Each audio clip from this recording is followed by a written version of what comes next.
Okay, so hopefully you can see it now. We So can. thank you everyone for being here again. This is the third week of learning the Bhagavad Gita. So today we're continuing with the context part. We left off at the part where Bhima marries, well, he falls madly in love with a um, a a demoness, and has a child called Gadotkach and swears to come to the aid of his father whenever necessary. Um, and of course, and then after that, the Pandavas were disguised as Brahmanas at the Swayamvara of Draupadi, where Arjun inevitably wins Draupadi. Prabhuji, there's a problem. It's not moving, so I don't know what to do.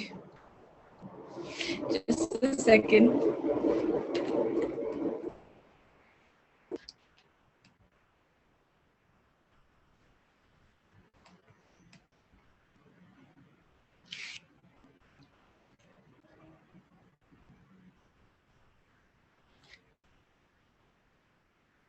Okay. Just a moment, everyone. Really sorry about this.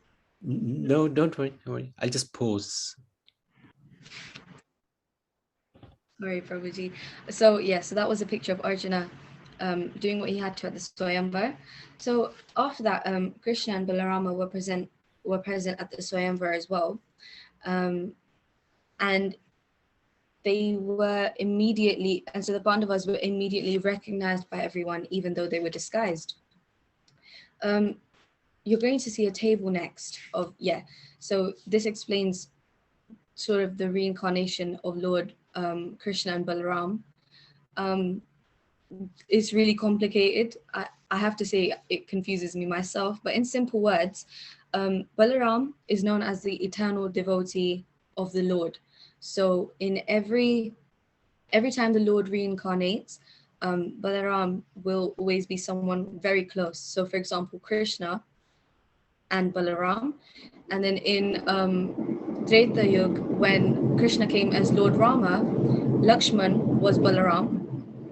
And then, of course, and then when the Lord reincarnated as Lord Chaitanya, Nityananda came as Balaram. So it's a long process, but that's a simple way of explaining it, I guess.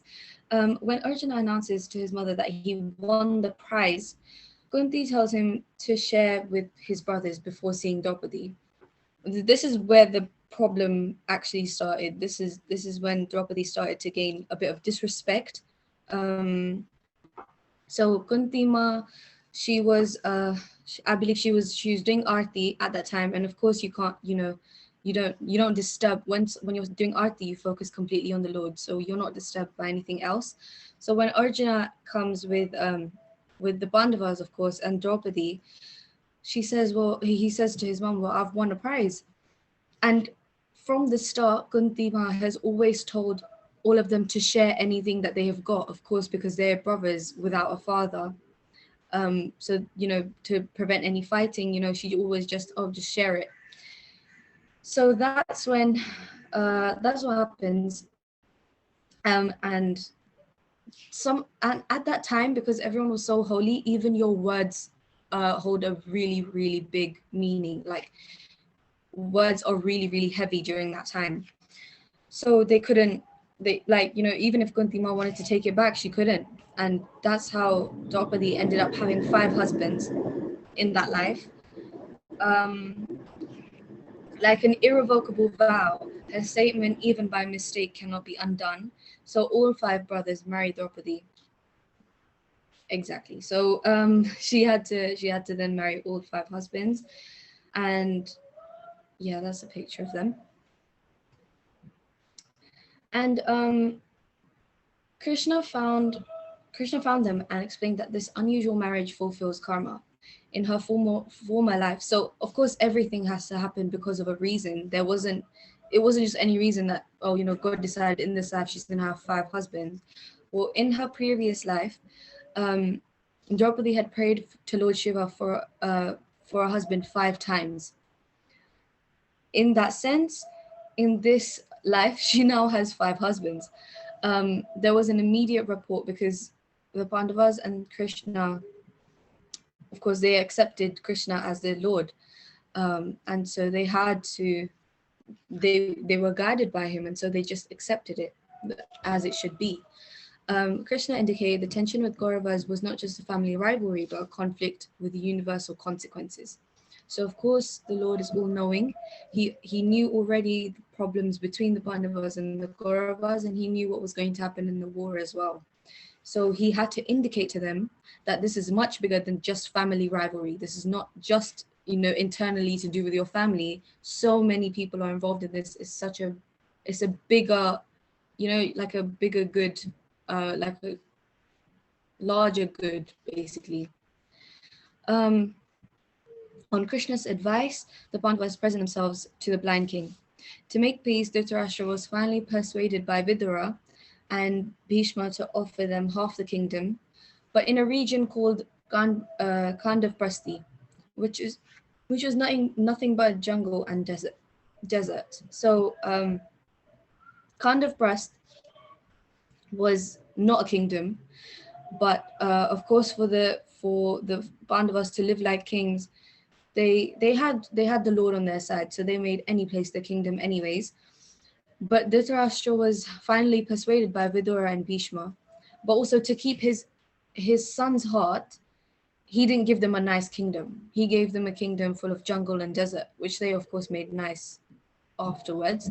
But with Yudhishthira being, Dharmraj, he accepts this offer in hope of averting a war. So, he said, okay, it is what it is. We're going to take this and let's just hope there's no fight. Of course, that wasn't going to happen. Oh, this is the same side. Okay, so meanwhile, Arjuna and Krishna agree to assist a hungry Brahmin who reveals himself to be Agni, the demigod of fire. He wants to consume a nearby forest which is protected by Indra's rain.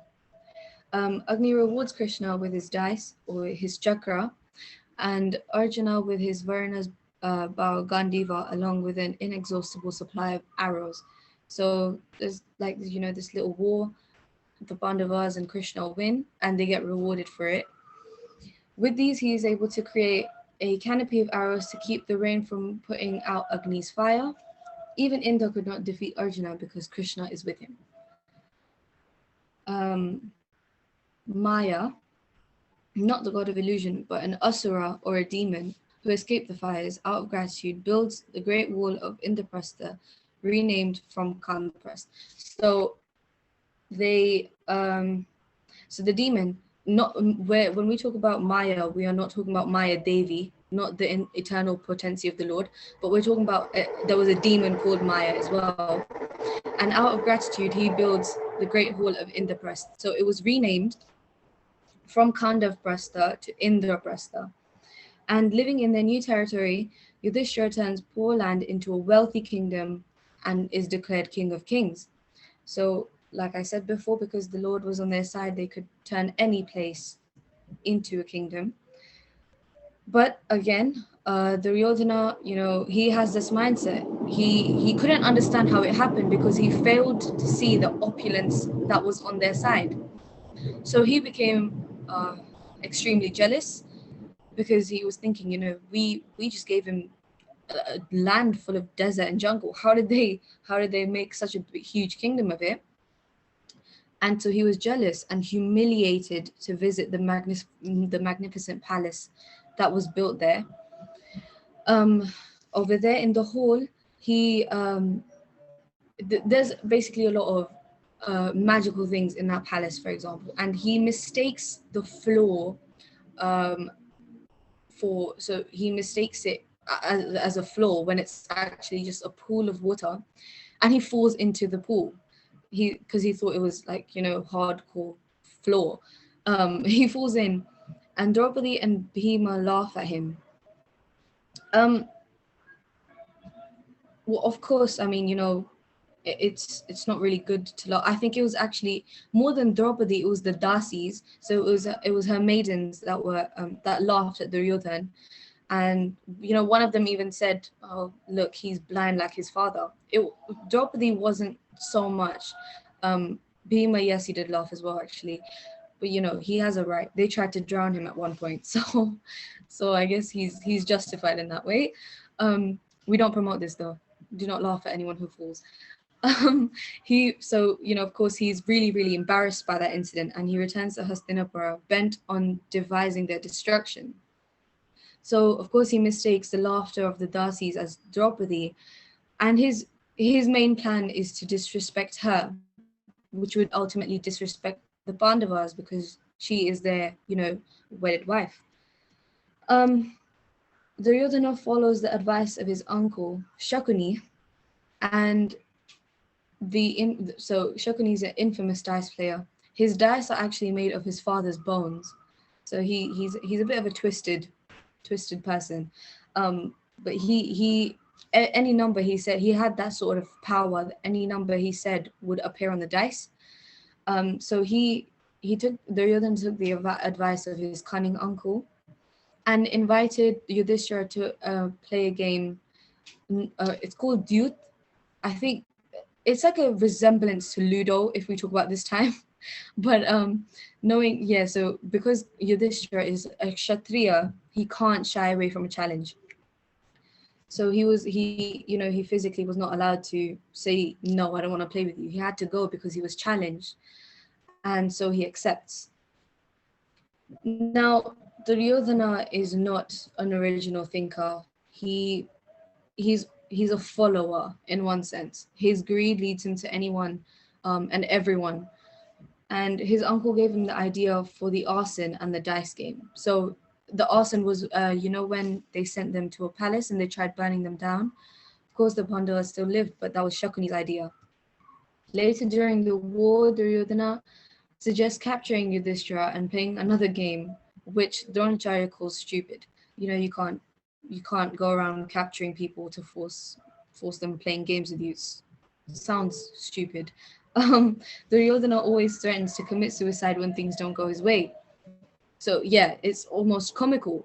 It's like he's a middle-aged man in that time, and he starts saying, "Nah, I'll kill myself." Like it doesn't suit a Kshatriya in that sense. So it's comical because anything that doesn't go his way, he acts like a child.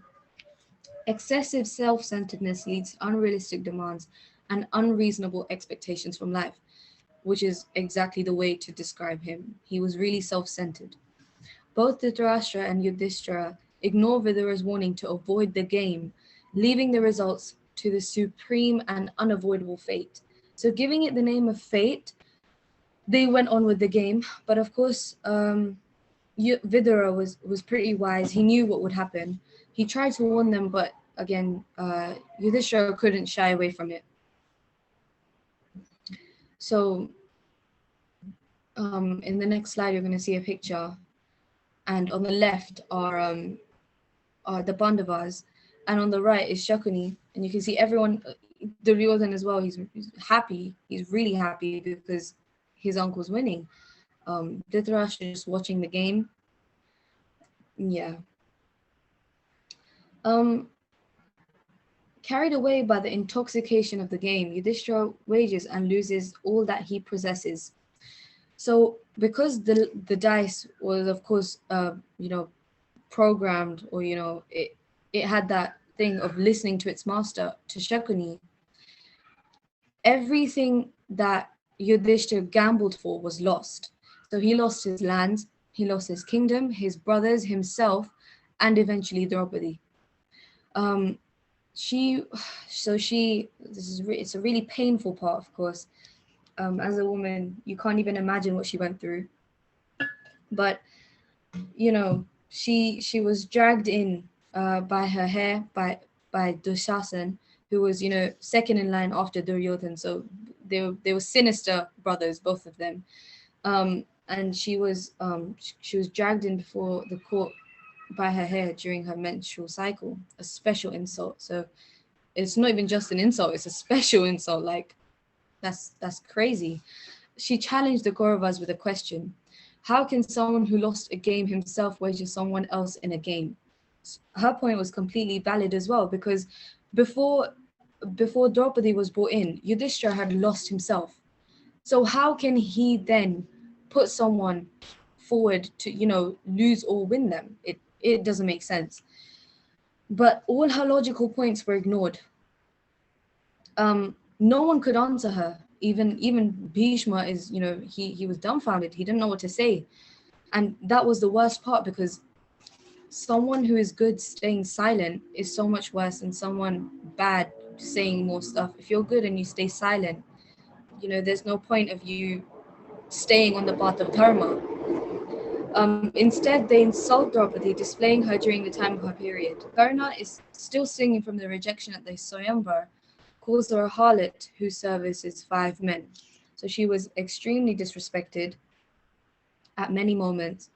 And Duryodhana seeks to entice her by uncovering his thigh, which is of course obscene in that culture, in every culture. And enraged at this treatment to his wife, Bhima vows that he will one day drink Dushasana's blood and break Duryodhana's thigh. So Draupadi also vows that she will wash her hair from Dushasana's blood, because he was the one that dragged her by that hair. So she said, well, I'm going to use your blood as shampoo now. Draupadi, and of course then Draupadi is about to be stripped naked, because they just decided that her treatment wouldn't end there. They wanted to completely disrespect her. And she is about to be stripped naked when she calls out to Krishna. So, it's really close, and she finally remembers the eternal Lord at that time. And he comes to her rescue by creating an endless supply of cloth around her. So endless that Dushasana is tired of pulling it. He's tired of pulling it, and there's just like a mountain of cloth beside him. It's endless. And it so happens that they as much as he tries, at one point all the including the Pandavas, actually all the males in that courtroom have lost their clothes at one point. And she prayed, so hopefully she was saved. But Krishna also had to give a taste to them, so he did what he did. She swears that one day she will be avenged. Dhritarashtra apologizes to her and gives her husbands back everything they lost, but Draupadi asks nothing for herself, saying greed devours all beings and is dharma's ruin. I refuse greed. So Dhritarashtra is also, he tried consoling her, like, oh, it's okay, you can have it back. Forget all about this. We forgive you. Yeah, not anymore, mate. That's not happening. She swears revenge upon him. And seeing this advantage given away, Duryodhana insists on one more throw of the dice. Yudhishthira agrees to a final game, but once again he loses. Some people, you wonder why they don't learn from their mistakes. But after that was his final dude game. He loses, of course, once again, and they are condemned to spend 12 years in exile in the forest, and a 13th year in an unknown place, disguised so that no one may recognize them. So that was the condition. In the last year, if anyone recognized them, they would have to start the exile again. The Pandavas are not alone in the wilderness, but are followed by many loyal Brahmins and sages. They were blessed with an inexhaustible pot of food to feed all of them. So, yes, so another picture of the Pandavas and the Rishi, and then Draupadi at the back. It's not loading, but okay. Yeah, there it is. So throughout the Mahabharata, the importance of Brahmins, a priestly castle, is emphasized. Yudhishthira wants to regain his kingdom so that he can provide for 10,000 Brahmins. So Brahmins, of course, in our culture are really, really important people.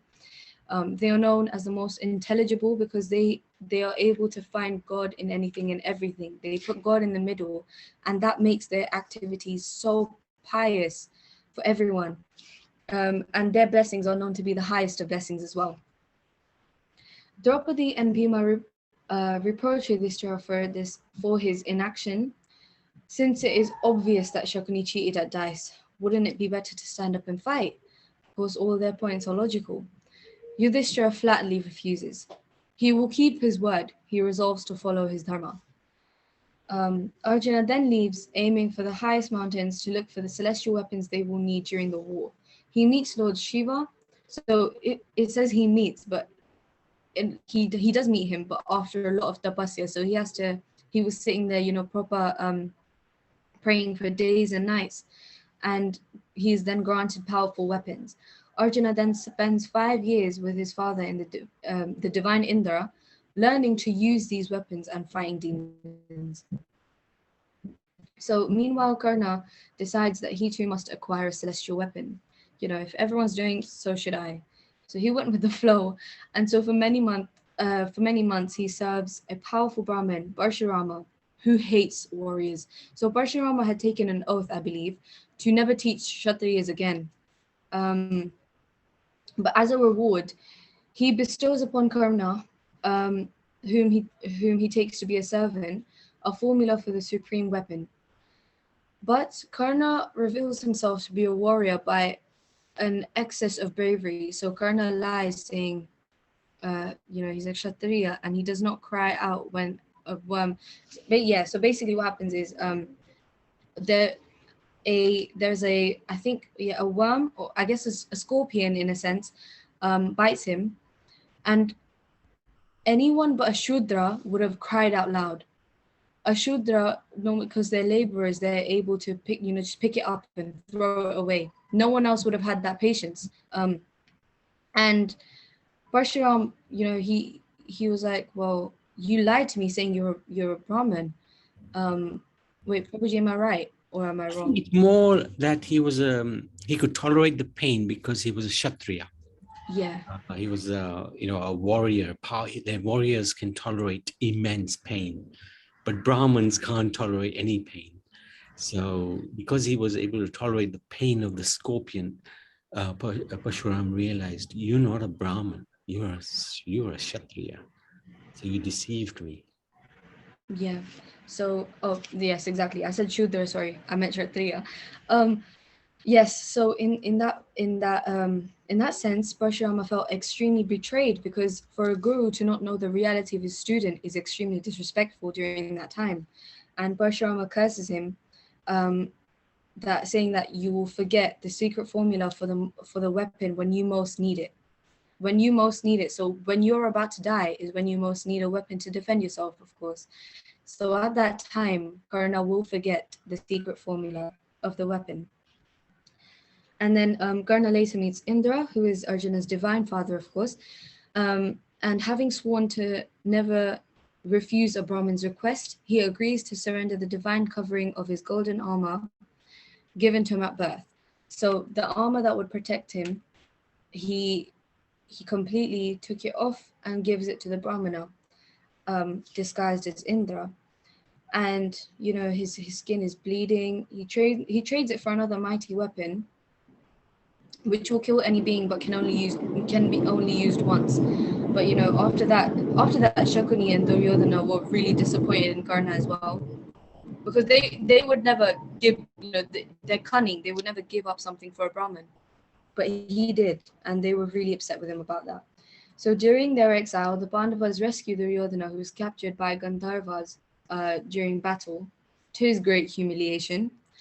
Honor bound him to swear to repay Arjuna one day. During the war, Arjuna asked Duryodhana to surrender 5 arrows of Bhishma's meant to kill the Pandavas, and he does so to keep his vow.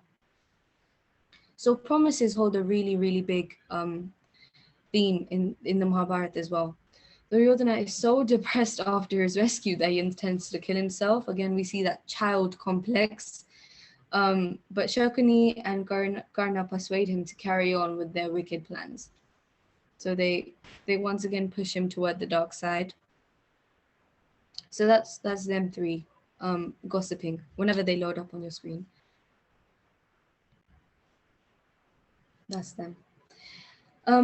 One day, 4 of the Pandavas were killed by drinking water from a poisonous lake. However, Yudhishthira brings his brothers back to life by correctly answering the questions which Dharma, disguised as grain, puts to him. So, according to the conditions of the game of the dice, the 13th year, which the Pandavas are to spend in disguise, have now arrived. Yudhishthira, who presents himself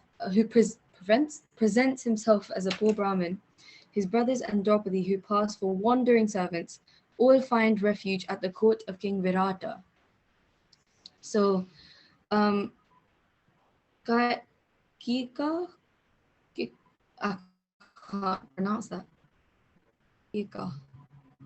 Okay, well, however you say that. Yeah, well, he's not an. Oh, Prabhuji, you're muted. Sorry. His name is Kichak. Kichak, right. Kichak, yeah. I was gonna say he's not important because he's a bad character anyway, but Kichak, yes.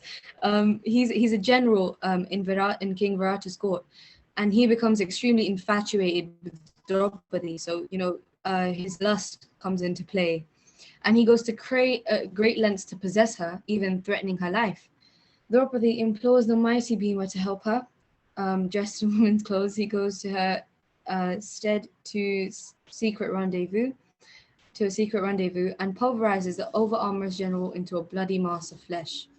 So Bhima's that type of person, Anyone messes with his family, he's gonna come and get you. Meanwhile, Duryodhana, suspecting that the Pandavas were hiding there, launched an attack on Virata's kingdom.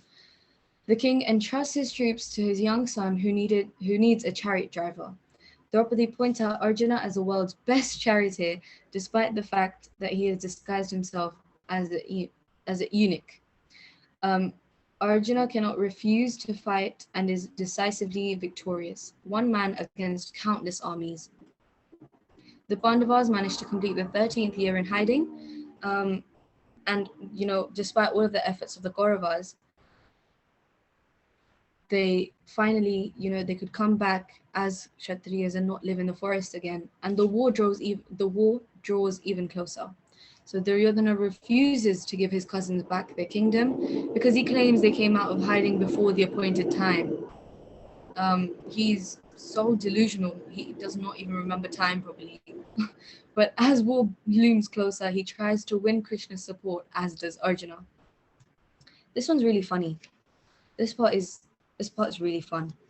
So the Krishna says that whoever comes to me first, between Arjuna and Duryodhan, will have my full support. Now, when Duryodhan comes in, Duryodhan actually enters first, but he stands behind the Lord's head, like he stands next to the Lord's head. Arjuna comes in later, but he stands at the Lord's feet. So when the Lord opens his eyes, the first person he sees is Arjuna, because he's at his feet. If someone's standing on my head, how do I see them? But if someone's standing at my feet, that's more respectable. As soon as I see them, you feel like granting any wish that they may have. So as a devotee, Arjuna came and stand next to his feet, as a respectable Kshatriya would. And Krishna says, okay, what do you want? But then Arjuna also says, Arjuna says it's fine, whatever, Duryodhana came to you first. So Duryodhana refuses. Oh, wait, where am I? Oh yeah, sorry, Arjuna. So Krishna offers himself or his army, and Duryodhana has to choose between two things. And of course, because he's so greedy and foolish, he chose the Lord's army. Actually, I think what happened was because Krishna saw Arjun first, right? He said to Arjun that you have the first choice. And Duryodhana sort of complained that, hey, I was here before Arjun. And as you said, yeah, but I saw Arjun first. So it's your choice first. You can either have me or my army. And Arjun had a choice between him and his army. And who did he choose? Krishna. And Duryodhana at that time felt within himself very, very happy because he was thinking, hey, Arjun has got Krishna and Krishna has made a vow. I'm not actually going to pick up any arms in this battle. So Duryodhana is thinking, brilliant, I've got Krishna's army. Krishna is not going to fight. And Arjun, the foolish boy, has picked Krishna. But of course, outwardly he said, oh, I really wanted you, Krishna, on my side. But never mind, never mind. It's okay. And he left. Yeah, Duryodhana thought he was really, really smart at that time. He thought he was going to be victorious. But And then just a bit more. Krishna asked Arjun, why did you pick me? You could have picked my army because I'm not going to fight. Why did you pick me? And Arjun, such a phenomenal devotee, such an example to us. Well, if you're with me, then even if I lose, it doesn't matter. If you're with me, I always win. Even if I lose the battle, it doesn't matter because you're with me. So how can I ever lose with you? So this was his mood. yeah, so like Prabhuji said, Arjuna was definitely the smarter one during that point. And yes, a really sorry, my brother didn't want to come in the camera, so he called downstairs with distraction. Krishna then offers to drive be Arjuna's charioteer. And Arjuna was like, no, what are you saying? Like, how could you? But Krishna, still he offers himself, and he's then made Arjuna's charioteer. Think about it. The Lord guiding you, literally. So in the Kaurava court, the blind king also senses the imminence of war. He asks the great Bhishma, an unparalleled warrior, to take the supreme command. His duty to the family outweighs his feelings toward the Pandavas, and he reluctantly accepts, but on one condition, that Karna does not fight. Although displeased, Karna bitterly agrees to fight only after Bhishma's death if necessary. So, yeah, pretty straightforward, to be honest. Bhishma was made the commander, and he was given the complete responsibility, because remember, everyone thought that Bhishma was really strong because he was given that boon of immortality by his father. And Dhritarashtra sent an envoy to Yudhishthira and begged him not to fight, since he loves righteousness. So Dhritarashtra thought it would work this time. It would be better to live without his kingdom than risk the lives of so many. So he tried to convince Yudhishthira not to fight. But Yudhishthira responds that each caste has its own duty, and his is to be a warrior or a king, not a Brahmin or a beggar. However, even he has reservations. War is evil in any form. To the dead, victory and defeat are the same. Yudhishthira requested Krishna to go on his behalf to Hastinapura, and as a messenger, basically, in a final regard to, attempt to safeguard the peace that was there. Krishna speaks to Duryodhana and ultimately requests just 5 villages for the Pandavas to rule over, but Duryodhana would not even surrender to them even as much land as can be pierced by the point of a needle. So Duryodhana clearly says that the amount of land that the tip of a needle can possess, he's not going to give the Pandavas that either. And he orders his guards to seize Krishna. Think about it. He orders normal people to capture the Supreme Personality of Godhead. There's no end to his foolishness. Yeah, so this is where Duryodhana's in the next slide is where Duryodhana's ordering his guards to capture Krishna. And you can see Krishna just laying back, he's like, yeah, go ahead, try me. Krishna reveals his divine form and in which he manifests innumerable arms, each with weapons that glowed with a blinding light. So even to Dhritarashtra, actually, because he was blind, Dhritarashtra was still able to see the form of the Lord. And Oh, the next slide is pretty good. I like this one. You're gonna see the divine form of the Lord, and then it says, "You think I'm trouble now when I came to offer peace. Now imagine me as your enemy in the battlefield." This is a good one. So everyone was, dumbfounded. They were like, "Wow, what's gonna happen now?" And even Duryodhana was scared. He definitely at that moment he realized that his army is not gonna is not gonna do anything for me. In fact, his entire form looked like an erupting volcano, because of course in the divine form of the Lord, it looks like it's like the thousands of suns, like the effulgence of thousands of suns. And from his lightning body to a vast array of demigods issued forth, including Brahma on his bow, and Shiva on his breast. Indeed, his form displayed the essence of all entities, both great and small. Fire emanated from his mouth and from the pores of his skin, so he appeared like the rays of the sun. Duryodhana, for one, could not look upon his devastatingly effulgent form, and the other Kaurava kings too closed their eyes in fear. They were like, what are we seeing? Like they couldn't handle that effulgence. They had to close their eyes for it. Only Bhishma, Drona, Karna, Vidura, Sanjaya, and the sages present were able to behold this divine manifestation. The denizens of heaven showered flowers, and the sounds of kettle drums and conches vibrated in all directions. So these people who were, somewhat okay, they were able to see the form of the Lord. The blind king Dhritarashtra, father of Duryodhana, heard the commotion and prayed that Krishna allow him to see the vision of him. Krishna granted him momentary eyesight, giving him the divine ability to see the unseeable. But of course, Karna feels abandoned by his mother in his very first hours of life. So this sort of cuts off to Karna, and Karna is sort of he's a great personality, of course, in a way, but he tends to see things in a really negative light, and he senses the end of the world. He will fight alongside the Kauravas, even though he can already foresee their defeat and his own death. This was due to the false sense of loyalty towards Duryodhana and vow to his friend.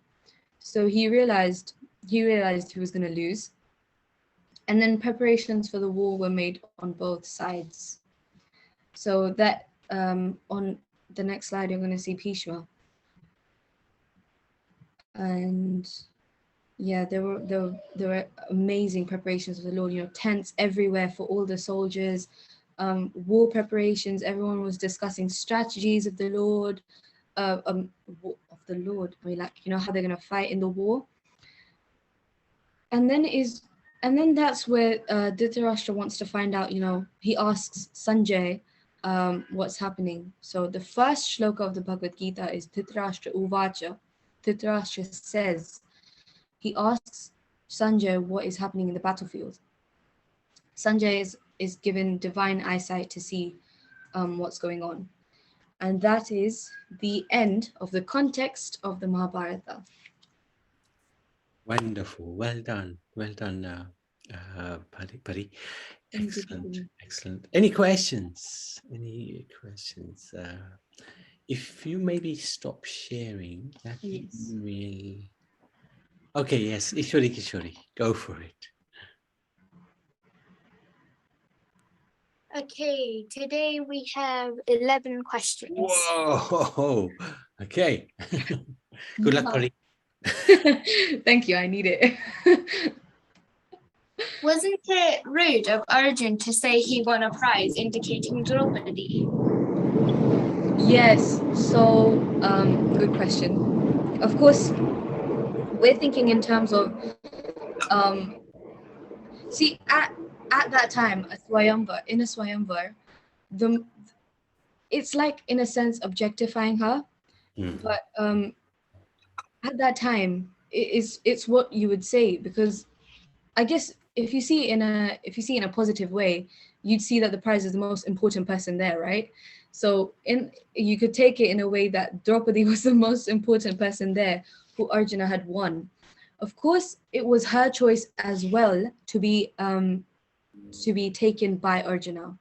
So she also wanted in her heart to be with Arjuna. Um, sometimes you just say like, oh, look at what I want, look at what I won, and he said it in that moment, and that's why Kunti also got the impression that it was a material object. So yes, so in that sense, yes, it wasn't rude because he didn't mean it in a rude way, but he could have worded it probably better, I guess. I see. Where was Lord Balaram during the Mahabharata? Lord Balaram, doing this same old duties of the kingdom, because if Krishna's in the war, Balaram has to do something. So he was taking care of the kingdom. He went actually on pilgrimage. Oh yeah, he didn't want to associate with the war, so he went on pilgrimage. He's like, you know what, Krishna, you deal with all of this. I'm gone, mate. I'm done. Because he didn't want to fight in the war because he taught Duryodhana how to use the gada. So he was also in one sense like the teacher of Duryodhana. So he knew that the Pandavas were right, but also Duryodhana is a student of his, so he didn't want to be anywhere near that fight. So he just went on pilgrimage. He was like, you deal with this, I'm going to leave. I see. Why did Yudhishthir ignore Vidura's advice about the gambling? So I guess Yudhishthir is because he's known as proper Dharmraj, right?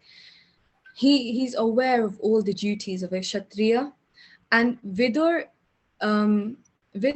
he's really wise, but remember his mother is a maiden, like she's a dasi. So in that sense, even though he's correct, like he's completely right, he's wise, but Yudhishthira must have felt that Vidura doesn't really understand his position because he's not a complete Kshatriya like Yudhishthira is. So he wanted to uphold his duties highest as possible, because if you're a Kshatriya, you cannot like shy away from a challenge. You're like really, really like, yeah, I'm for this, I will fight. So Yudhishthira was aware of his duties.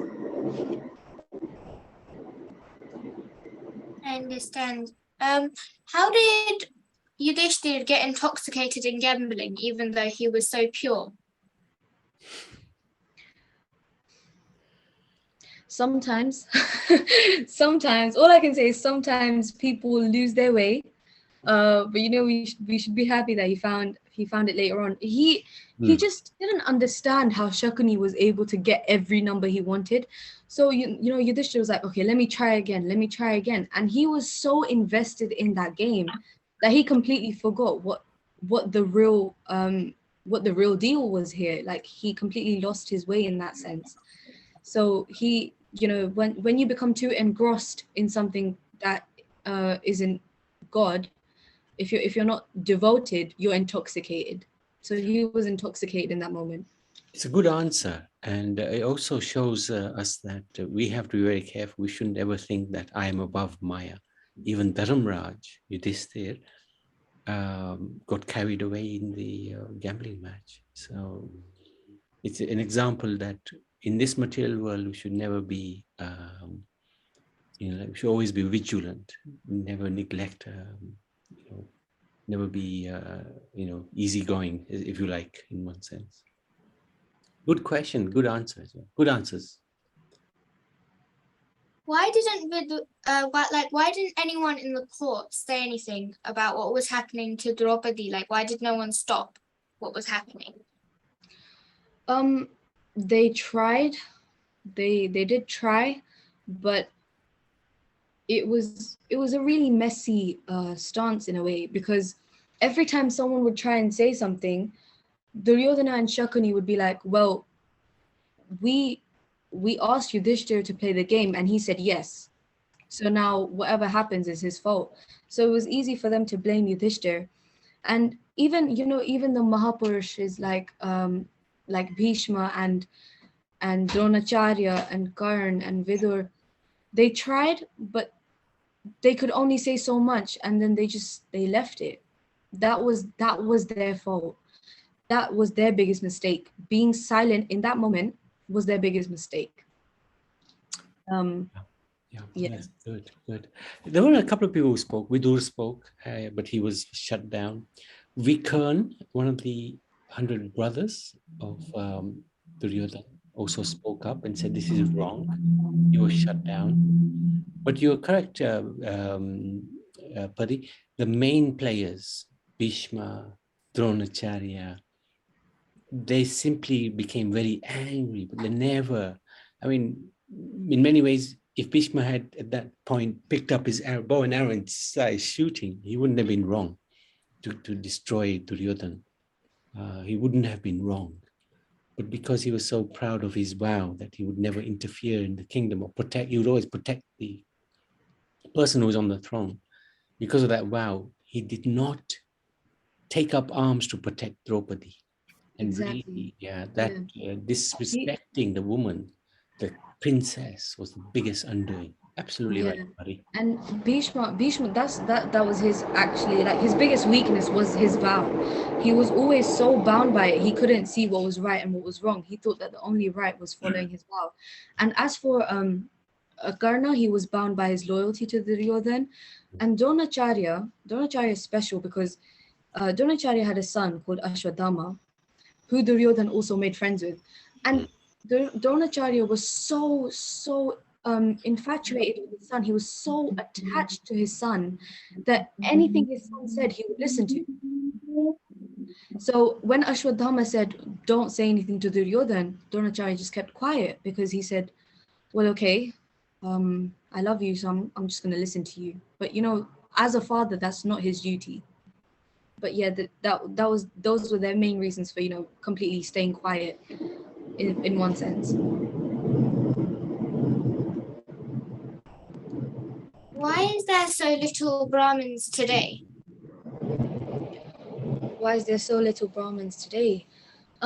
So because we're in Kali Yuga, it, like, the main qualities that this comes from the Srimad Bhagavatam. It was said that our main qualities would be that we would be misguided, lazy, disturbed, and these are not the qualities of a Brahman at all. Like, they are the topmost, right? Because they're always in service of the Lord. So we can't change that in a sense, because these are the characteristics of the Kali Yuga. And so many people aren't aware of the proper processes as well to be a Brahmin. So, to be a Brahmin, you need to know, like, all the Shastras, so the Vedas, and all types of knowledge. And even during that time, it took years and years to study the Vedas. So even if we tried now, there's simply not enough years in our life to study all of the Vedas that were written. I see. That's why there's less Brahmins. What did the rest of the Pandavas and Draupadi do in the 5 years Arjun was learning the art of the weapons? In the rest of the 5 years, they would always feed Brahmins. So they would be those people that would always cook prasadam and gain blessings for the Brahmanas in the forest. I remember one pastime of Lord Krishna. He ends up seeing the Pandavas in the forest, actually, and at that time, a random group of not a random group, but suddenly Brahmins arrive, and they demand food, and they're like, feed us, because we're hungry. Because obviously they're sannyasis, so they find food in rare places. So if someone's offering, they will sit there. So they saw that this family was there, and they asked for food. And Draupadi was, she was so scared, because she didn't, because what rishis do is they, out of anger, they curse you. So she realized they had no food at all in the kitchen.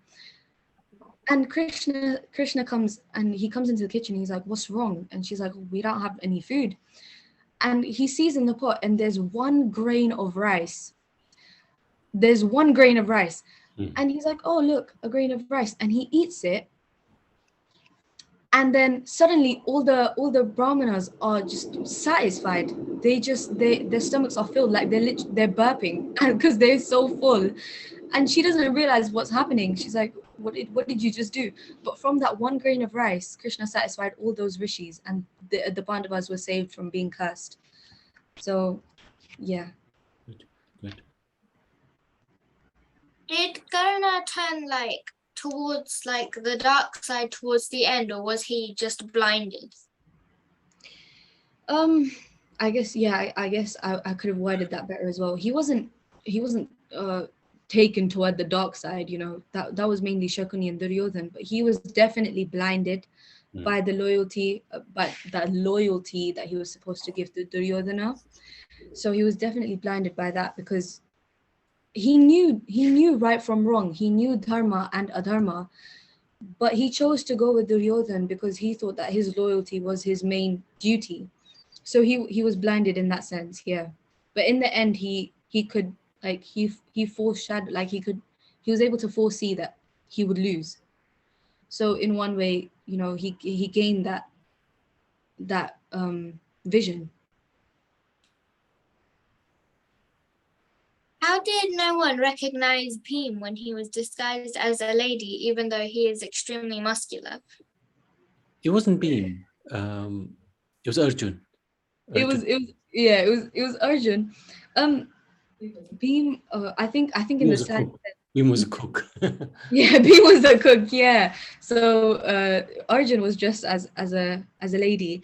Bhim was a cook. In the slide, it's a bit messy actually. But yeah, she goes to Bhim and he's the cook, because you know his other name is Babaji. What's his? Was that Arjun? Recorder. Oh yeah. Yes. So so he eats a lot. He needs a lot for his, you know, muscly body. So he became the cook because that's his main speciality. And well, Arjuna as a woman. It's a good question actually, because what happened? How did, in that case, Arjun disguise himself as a woman? Because he also was very muscular and strong. So when he was in heaven, when he was away for that 5 years, and he was in the kingdom of heaven, Indra's kingdom, Urvashi approached him because she became very attracted to him, and Arjun said, "Well, I am also, I love you very much, but I love you as my mother, not in any other way." So Urvashi felt offended, and she said, "Now you're going to turn into a woman." So then Indra reduced the curse and he said, "Okay, actually you'll turn into a woman for 1 year." So for 1 year, actually Arjun effectively became a lady. So that's why he was able to pass himself off as the lady teacher of dance. There you go, a new story. Did Gandharima at any point try to convince Dhritarashtra not to listen to Duryodhana? Gandharima possibly tried many times, but you know, Dhritarashtra, like Dronacharya, was so attached to his son, they couldn't see anything past them. So yeah, she did try, but of course he didn't listen. Okay, and last question: why didn't Dhritarashtra stop Duryodhana from ordering his guards to try and seize Krishna? At that time, Dhritarashtra, you know, again, he also, like, it's physically sad, right, that he's blind, but also mentally, he blindly follows his son, and then his son follows Shakuni. So it's like a little spiral where they all just follow one person that has such sinister views, because no one actually, like, they knew, okay, Krishna was like a magical boy, but they didn't realize the proper opulence of the Lord, and they were so blinded by the war and winning it that they thought, yeah, let's just capture him. And Dhritarashtra, he didn't care. He was like, okay, go ahead.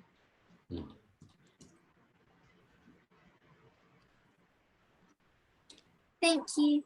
Well done. My goodness. Whew. Good Thank you for your questions. questions. And Yeah, honestly.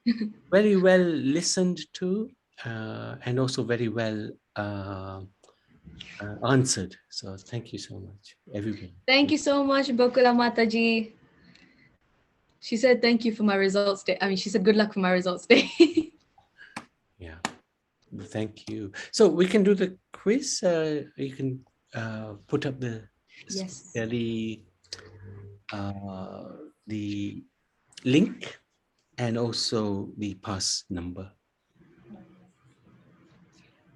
Anybody, any questions while we're waiting? Anybody else, any questions while we're waiting? Prabhuji, from this is from before the actual session, but Kishore Prabhuji asked that do we get the PDF notes distributed?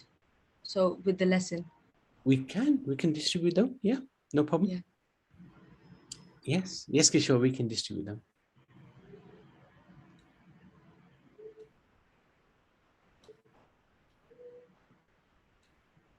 So, okay.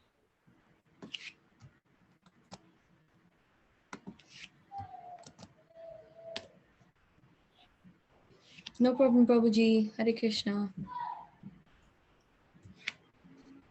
That's the link, and the pin is 58550. Oh, okay, 5855554.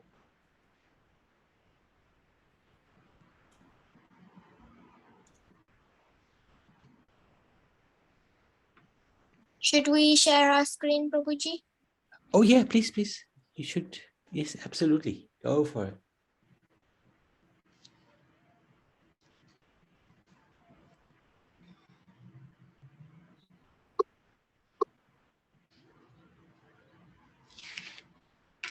Ishri, Kishori, should I join? Yes, go for it. Oh, Siri's trying to speak to me. Sometimes you must get them wrong and sometimes get them right. You have to confuse everybody. Okay, nice. That's a good idea.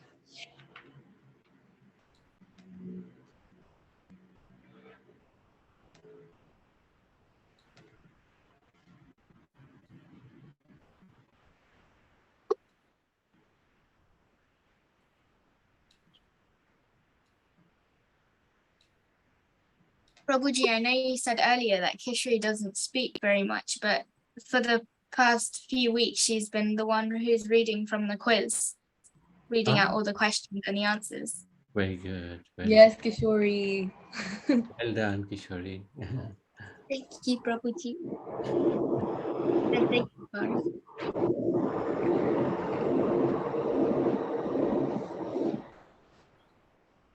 Are we waiting for anyone? Oh yes, everybody joined.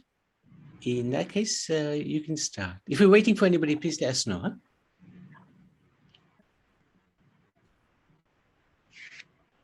Huh? Okay, you can I'll start. Yes.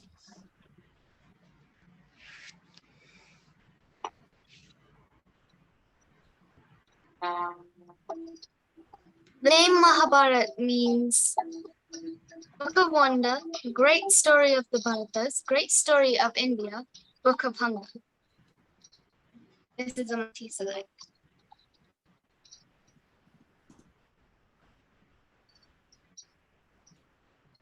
Book of Hunger is a new one, you know. Never had that one before.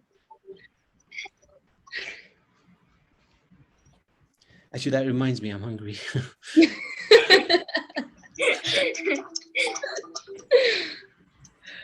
Prabhuji, there's prasadam today at 7. Come on now.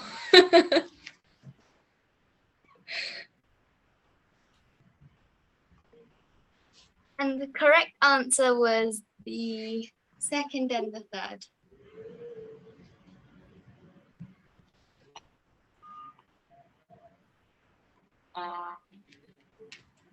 King was an early ancestor of both the Pandavas and the Kauravas. This is a fill in the blank. Hmm.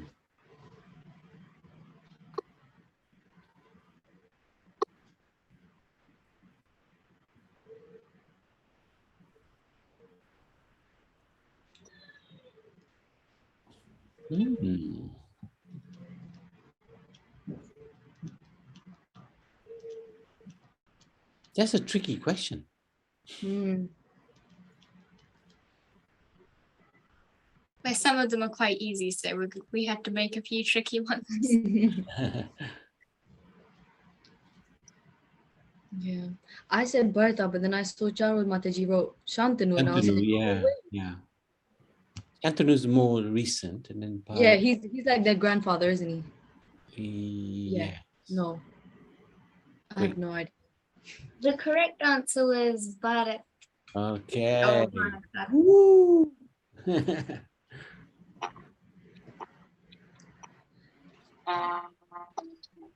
King Bharat was unique because he ate more food than anyone. He appointed his sons to be king. He did not appoint his sons to be king. He was amazing at breakdancing. Were you guys hungry at the time you wrote this?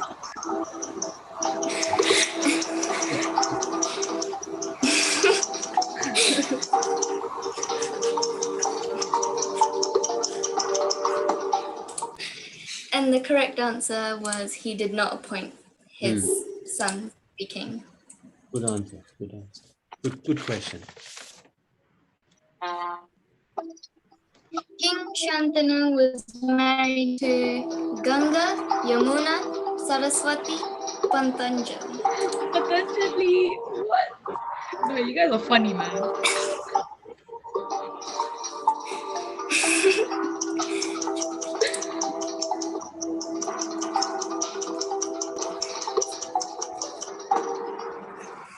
And the correct answer was Ganga.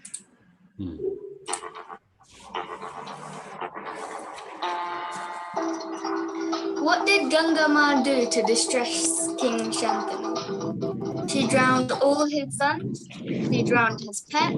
She drowned 7 of his sons. She drowned his first 3 sons.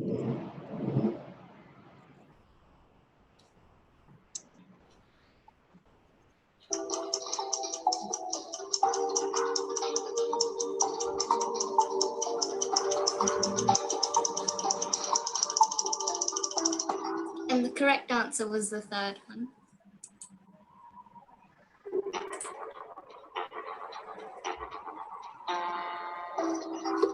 Bhishma's birth name is Bavarat, Devara, Sandharana, Devarat. Ooh, the second and the fourth one are the spelling.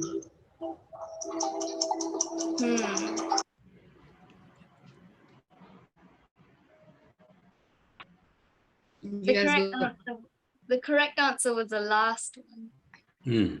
I pronounced it, so. Yeah.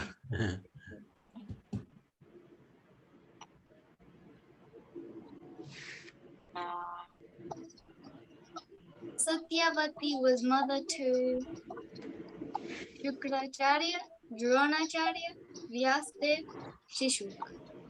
Very good.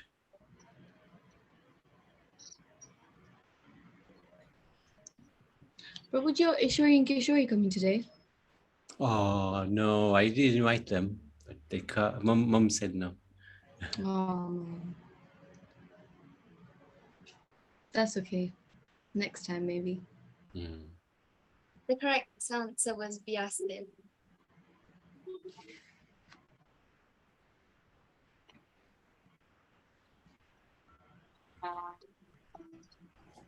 Bhishma's vow was to never have children, never to get married, never sit on the throne, all of the above.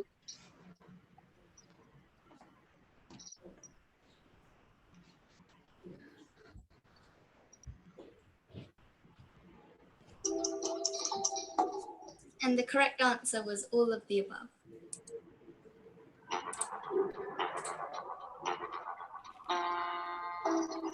Which 3 sisters did Bhishma abduct? Chandani, Chandri, and Chandrilika. Sanvi, Sanvini, Sanvilika. Amba, Ambika, and Ambalika. Ashvi, Ashvini, Ashvika.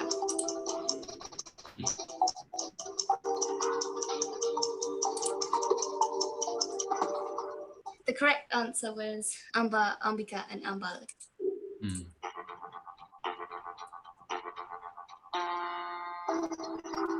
How long was Gandhari's pregnancy?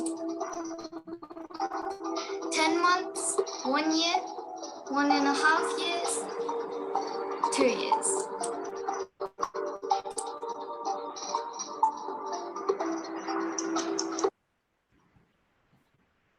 The correct answer was 2 years.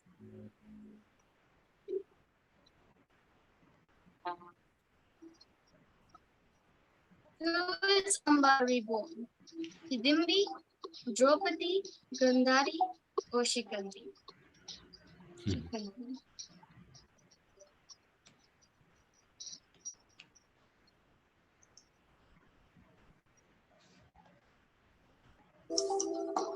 The correct answer was the last one.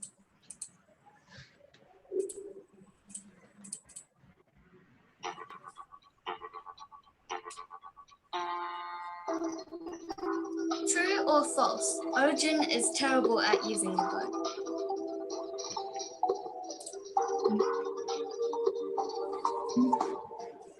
And the correct answer is false. Obviously.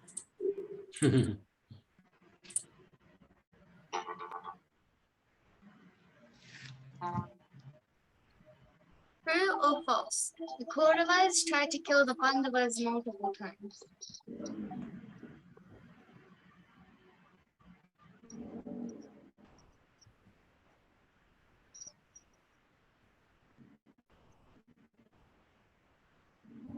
And the correct answer was true.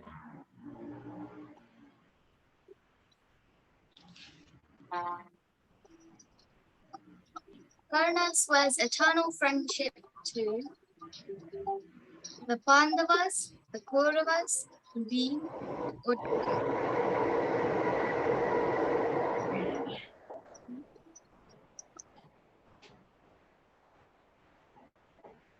and the correct answer was the Kauravas.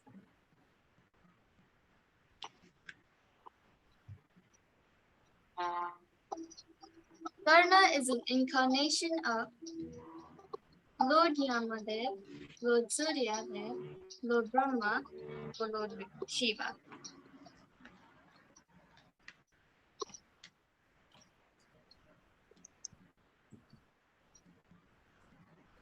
The correct answer is Lord Surya.